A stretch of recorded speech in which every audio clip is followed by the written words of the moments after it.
Okay, I know talking about vent and nipple picks is probably kind of mundane, but there's some things for the new guys or beginners in muzzleloading anywhere that might help them along a little bit.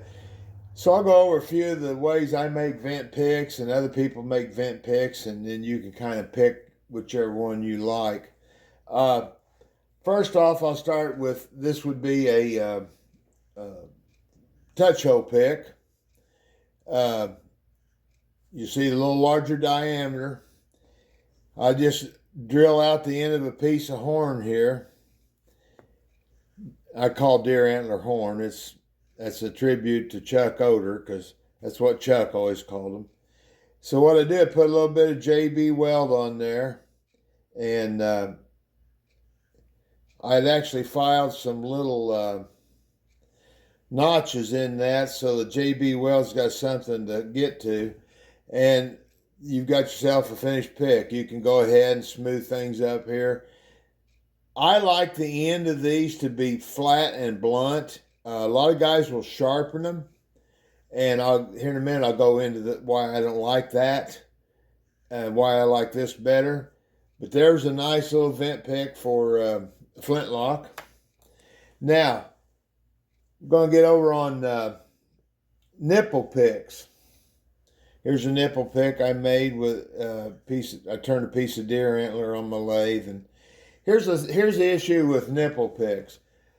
It's hard to find something that will fit through that little hole in a nipple. If you're shooting a percussion gun, there's going to be times that's going to get plugged up. I know on my big chunk gun, that is a nipple drum combination. And when that goes off, when the gun goes off, it blows a lot of debris back in that drum and up in that nipple. So I literally have to run a pick down in that nipple every shot. If I don't, I'm going to have a misfire along the way, and a misfire on a chunk gun is not something you really want to get involved in.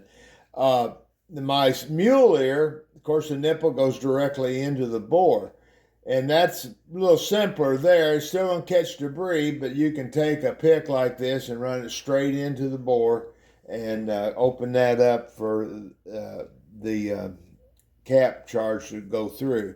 Now, a lot of guys, this is one here. It's a piece of fine wire, and I'm not sure where I got that. And I wanted more of it. What I finally came upon, the guys that do make their own fishing lures. You can get these in all sizes. The most nipples are about, the hole in them is about 28 thousandths. These little wires here are 23 thousandths, so they will go through the hole in a nipple. So what I've done, or you can get several picks out of this, at least three. But what I do, I take a cut off, and if you'll notice, I bent just a little. See, get there, yeah, a little loop on the end of it. That's just to give the epoxy something to bite to. And I use JB Weld. I am not a fan of the quick epoxies, the 2-minute epoxies or whatever. Those are not actually true epoxies, and they will fail you at the worst times. Now, there I've just glued that in the piece of antler, and I can shape that up later after everything cures out. What I meant by the quick epoxy failing me, years ago, a couple guys started making retractable vent picks. They were really cool. You wore them around your on a thong on your bag, and it had a button. You pulled it back in and out to keep your vent pick straight and not from getting beat up. Well, I had to have one, so I spent hours making one.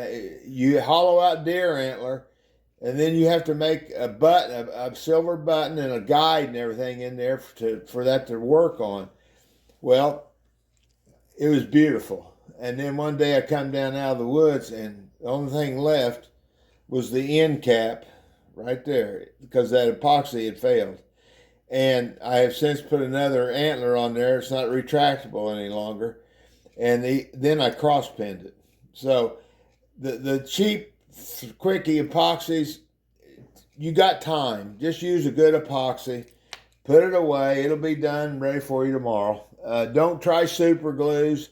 They tend to be brittle as they age, and one day you'll stick your vent pick in there, and you pull it out, and the vent pick will be in the board, and the handle will be in your hand. Not a good thing. So that's why I don't use anything but JB Weld on these. Now, a lot of guys I'll see are using the welding tip cleaners. And at first glance, that's a great idea. Such a great idea, I did it. I got one and I put it in my shooting box. Well, it didn't dawn on me at the time, and it took a machinist like Randy Grunkemeyer to bring it to my brain that these are just little files. If you look on them, they got teeth on them, and you really don't want to be running a file in and out of a nipple. That starts opening up that hole. When you open up that hole, you start opening up your groove. So this now is a genuine torch tip cleaner that'll be put with my torch. Do not use these.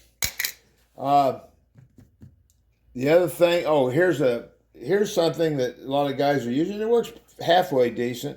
That's a guitar string. And you can get them in really small sizes, and it's flexible. So it works pretty good for nipples.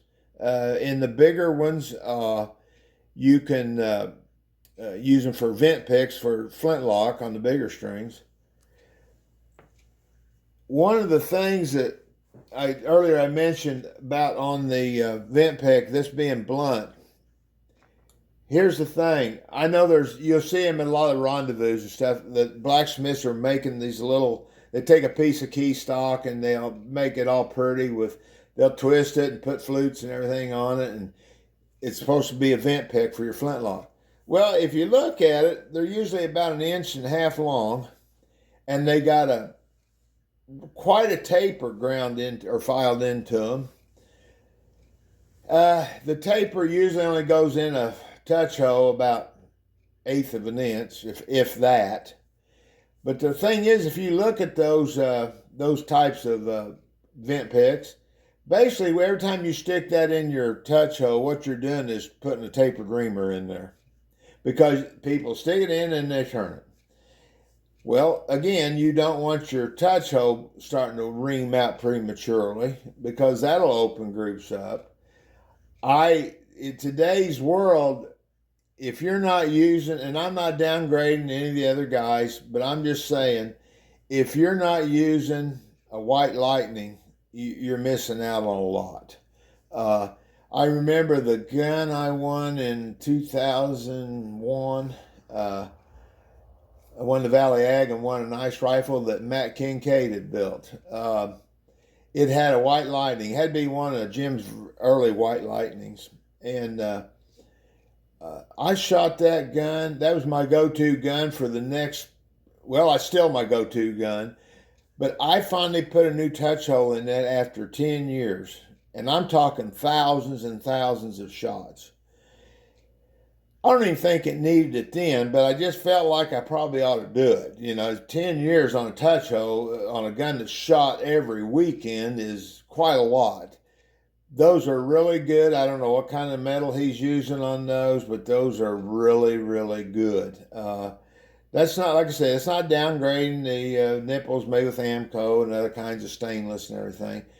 But those white lightnings are really good.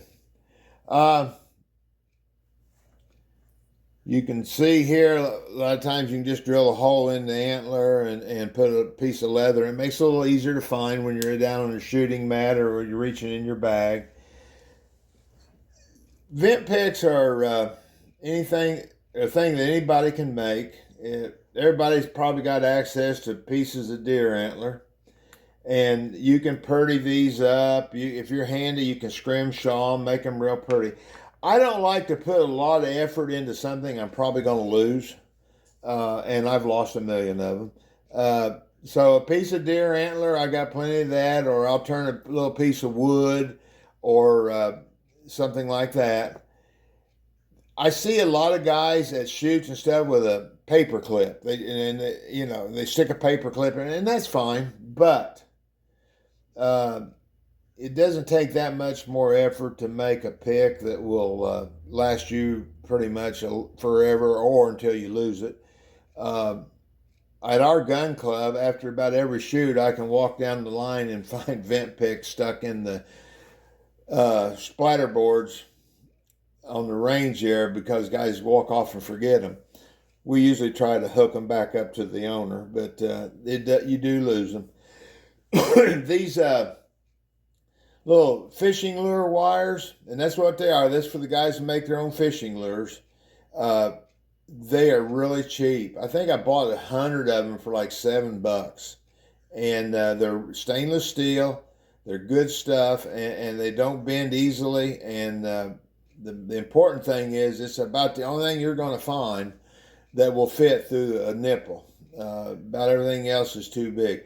And talking about the blacksmith made vent picks, I've seen guys that take like a piece of horn or antler, and they'll stick a sewing needle in it. And I used to do that. I bought a bag of sewing needles for a song at Joanne Fabrics one time. They were the big needles, and they thought, man, those will make really good vent picks. Again, it's a tapered pick. And every time you stick it in that hole, you run it up to the major diameter, and you twist it and get ready to shoot. Well, again, you're reaming that hole out. Those holes don't need any help getting big. They'll get big on their own over time. So just make it a straight shaft. This here is a piece of spring steel, steel wire. If you ever have the opportunity, I'll tell you right where to get this. As most of you know, I'm in the trim shop business. I've worked on 1 million truck and car seats in the last 53 years. The newer seats today, if you flip them over, there's no springs in seats hardly at all anymore. It's mostly foam and what we call a wire system. And the wire system is this right here. And it's spring wire. And you can find no junk seat if you're at the salvage yard or whatever. Take a pair of side cutters with you and just flip the seat over and clip you out several of these. And you'll have enough of these to last the rest of your life. Okay, like I said, that was probably a little bit boring, but it's kind of nasty outside and getting ready to start snowing again. And thought it'd make a good morning to make up a little video about something that's very common, but a lot of times misunderstood. Okay, guys, thanks a lot for stopping by.